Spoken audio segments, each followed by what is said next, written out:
Good PM po sa inyong lahat. This is Baby Deo Alejandra TV na mag-share po ako ngayon sa inyo ng mga bagong order ko sa Shopee. Ito po yung in-order ko na sana worth naman po kasi mura.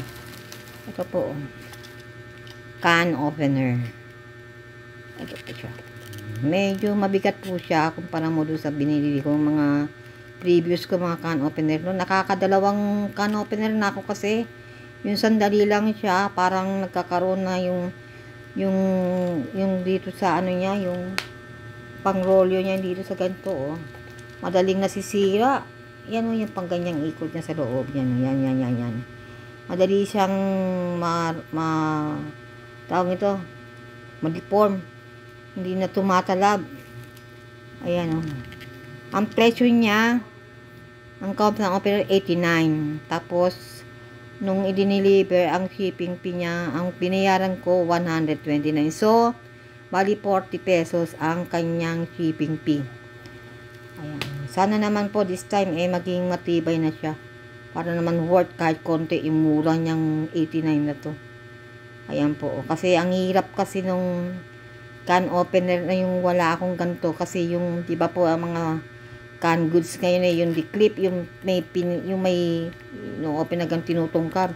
Lagi pong napuputol sa akin yun laging napuputol, kaya nahihirapan akong mag-open.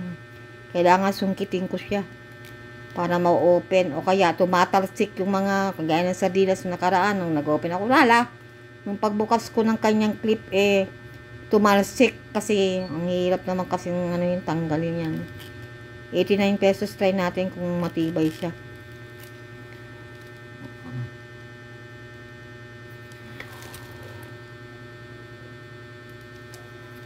At yung isa naman, ito.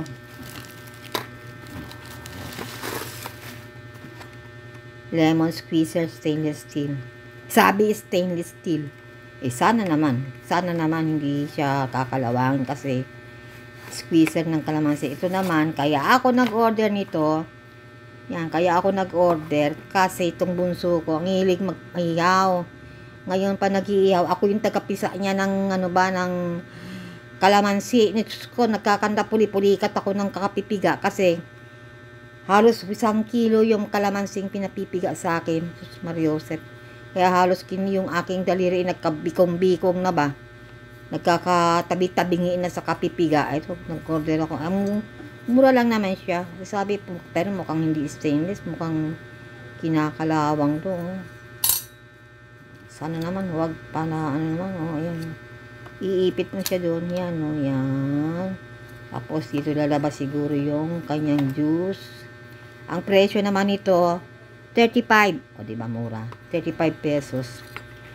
35 pesos, tapos sa binayaran ko 73 pesos kasama na yung shipping fee. So 35 plus 8, 9, 10 ewan ko, basta yun 73 pesos yung kasama yung shipping fee. Basta yung presyo nito 35.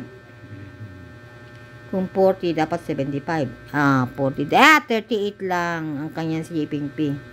Kasi kung i-add ko yung 40 sa 35 dapat 75. 73 lang. So, bali 38 pesos ang kanyang shipping fee. Ayan. Kaya, sana itong mga in-order ko, worth naman. Ngayon, yung isa, gusto ko rin mag-order nung, ang tawag nun, yung grinder, food processor, yung pang giling ba, na kuryente. Kaya nang pinag-iisipan ko pa. Kasi hindi naman ako mahilig sa giniling. Magigiling ka lang naman pagka hindi ba magagawa ka ng lumpia. Yung mga sibuyas, mga bawang sibuyas. Ayun. Pinag-iisipan ko pa kasi medyo ang presyo niya 400 plus pa shipping fee. Maabot din ng 500 plus kasama yung shipping fee. Pinag-iisipan ko pa kung mag-order ako ng food processor. Mahilig ako magbibili ng ganito kasi nga panggamit sa kusina. Sabi ng mga anak ko, bili daw ako ng bili, hindi man ako nagluluto. Kasi ako, hindi na ako pwede magluto ngayon. It's because na yung usok ba. Nahihirapan na ako sa usok ng hinga. Okay? For now, ito lang po aking i-share. And thank you very much po sa mga bago kong mga subscriber. Bago naming subscriber ni Ahimsa. At kung pwede po, pakipindot na rin po yung likes. Again, thank you very much po. And God bless us all po. See you again sa next vlog po namin. Basta po, magkita-kita na lang tayo uli. See you po. Salamat po ng marami. Maraming. Okay. Okay. Thank you so po. Thank you. Ayan po.